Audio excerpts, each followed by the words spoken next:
तो Autobots, Decepticons, humans और जो कोई भी इस वीडियो को देख रहा है, आप सभी का इस चैनल में स्वागत है। तो आज हम टॉप 10 वेपन्स के बारे में बात करने वाले हैं जो सबसे ज़्यादा पावरफुल है ट्रांसफॉर्मर्स यूनिवर्स में।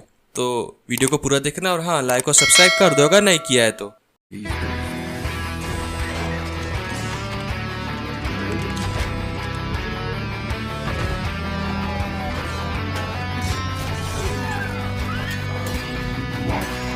अब क्योंकि ट्रांसफॉर्मर्स सिनेमैटिक यूनिवर्स में हमें किसी भी वेपन के बारे में कुछ भी नहीं बताया गया है, ना ही दिखाया गया है, तो ये पूरा वीडियो इंस्पायर्ड है ट्रांसफॉर्मर्स प्राइम से।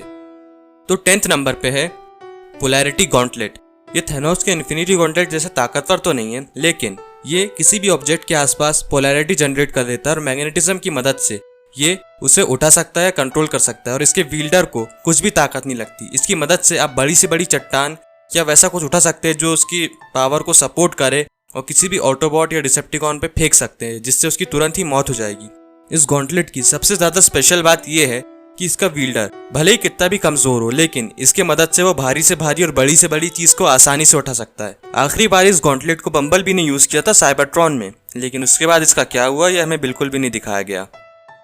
9th नंबर पे है शील्ड जनरेटर। अब जैसा कि इसका नाम है, यह शील्ड जनरेट करता है और वो इतनी ज्यादा ताकतवर होती है कि आप कितनी गोलियां या ब्लास्टर्स चला लो, वो शील्ड को क्रॉस करके नहीं जा सकते। और तो और वो शील्ड से टकराते ही रिफ्लेक्ट हो जाते हैं, जिससे जो ब्लास्टर या गोलियां चला रहा है उसी को खतरा रहता है। इस वेपन की सबसे ज्यादा स्पेशल बात यह है कि ये इतना ज्यादा पोर्टेबल है कि ये एक स्टिक के साइज का हो जाता है। बदकिस्मती से यह वेपन तोड़ दिया था बल्कहेड ने।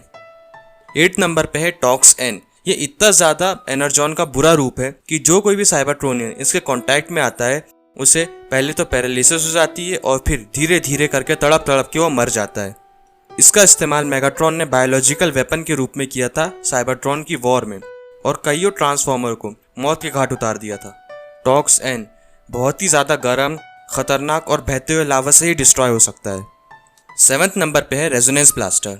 ये ट्रांसफॉर्मर की उंगली के साइज का वेपन इतनी ज्यादा खतरनाक रेजोनेंस फील्ड प्रोड्यूस करता है जो ट्रांसफॉर्मियम तक को तोड़ दे, यानी कि कोई भी ट्रांसफॉर्मर तक को एक झटके में तोड़ के रख दे। और तो और अगर आप इसे जमीन में चलाएंगे तो ये इतनी खतरनाक एनर्जी फील्ड प्रोड्यूस करेगा कि आपके पैरों तले जमीन खसकना तो तय है। इस चीज का बहुत अच्छा एग्जांपल है जब नॉकआउट ने इसे बम्बलबी और आरसीबी यूज किया था। नॉकआउट ने इसकी मदद से बम्बलबी पे तो क्रैक ही ला दिए थे और जब उसने इसे जमीन पे चलाया तो अर्थक्वेक ही आ गया था। 6th नंबर पे है एपेक्स आर्मर। ये इतना ज्यादा ताकतवर आर्मर है कि इसे यूज करने वाले पे बड़े से बड़े ग्रेनेड का, ताकतवर से ताकतवर तलवार का, शानदार से शानदार गन का या बड़े से बड़े योद्धा के वार का कोई असर नहीं होता। ट्रांसफॉर्मर्स प्राइम में इसे पहली बार यूज किया था स्टार स्क्रीम ने, जिसके बाद ऑप्टिमस प्राइम और ड्रेडविंग तक मिलके उसका सामना नहीं कर पाए थे। 5th नंबर पे है इमोबिलाइजर। ये एक स्टिक के शेप का वेपन इतना ज्यादा खतरनाक साबित हो सकता है कि इससे आपकी हिलने डुलने की काबिलियत तक खत्म की जा सकती है। इसकी मदद से दुश्मन आपको हमेशा के लिए इमोबिलाइज कर सकता है, यानी फ्रीज कर सकता है, जिसके बाद वो आपकी जान तक ले सकता है। इसका सामना ऑप्टिमस प्राइम तक नहीं कर पाया था। 4th नंबर पे स्पार्क एक्सट्रैक्टर। इसे 4th नंबर पे रखने का एक ही कारण था कि इमोबिलाइजर शायद ही आपको मारे, लेकिन स्पार्क एक्सट्रैक्टर एक्टिवेट होने के बाद आपका मरना तय है। ये एक डिस्क के जैसे दिखने वाला वेपन जब एक्टिवेट हो जाता है तब इसके रेंज में जितने भी स्पार्क्स रहते हैं उन सबको एक्सट्रैक्ट कर लेता है और सबकी मौत हो जाती है, लेकिन इसे डिस्ट्रॉय कर दिया था मेगाट्रॉन ने। 3rd नंबर पे स्टार सेबर, जो प्राइम का स्पेशल वेपन था। ये एक ऐसी स्वॉर्ड है जो सिर्फ प्राइम के हाथ लगने पर ही काम करती है और इस पे इतनी ताकत है कि बड़ी से बड़ी चट्टान को ये 1 सेकंड में चीर के रख दे। इसके साथ ही ये long range energy shots fire करने के भी काबिल है। 2nd नंबर पे है डार्क स्टार सेबर। इसे मेगाट्रॉन ने खुद बनाया था फोर्ज ऑफ सोलस प्राइम का यूज करके डार्क एनर्जॉन से। ये स्टार सेबर से ज्यादा खतरनाक इसलिए है क्योंकि ये डार्क एनर्जॉन से बनी है और ये एक बार स्टार सेबर को धूल में भी मिला चुकी है और ये भी स्टार सेबर की ही तरह long range energy shots fire कर सकती है।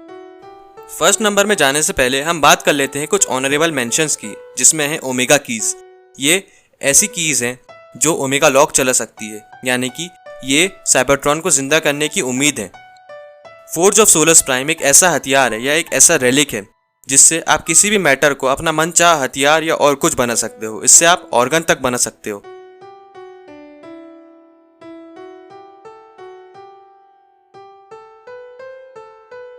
ऑप्टिमस प्राइम की मिनी गन इतनी ज़्यादा खतरनाक है कि इसके रेगुलर शॉट से आप किसी भी साइबरट्रोनियन को धूल में मिला सकते हो। फर्स्ट नंबर पे जो वेपन है उसका नाम है फेस शिफ्टर। इसके सही इस्तेमाल से इस लिस्ट में जितने भी रेलिक्स और हथियार मेंशन्ड है आप उन सब का सामना कर सकते हो। बेसिकली इसका स्ट्रक्चर एक वॉच के जैसा है और ये आपको एक्सेस दे देता है किसी भी चीज़ के आर पार जाने की, चाहे वो हो सॉलिड स्ट्रक्चर, कोई दीवार, energy field, magnetic field, resonance field या और कुछ। इसकी मदद से आप इन सब के आर पार जा सकते हो, जिसका मतलब है आप इस लिस्ट में मेंशन्ड किसी भी चीज़ का सामना कर सकते हो अगर आप फेस शिफ्टर अच्छे से यूज़ करना जानते हो। तो यार बस आज के लिए इतना ही। आपको सबसे ज़्यादा इंटरेस्टिंग रेलिक कौन सा लगा मुझे कमेंट करके ज़रूर बताना, और अगर चैनल पर नए आए हो तो लाइक और सब्सक्राइब कर दो और हाँ बेल आइकन दबाना मत भूलना। मिलते हैं नेक्स्ट वीडियो में।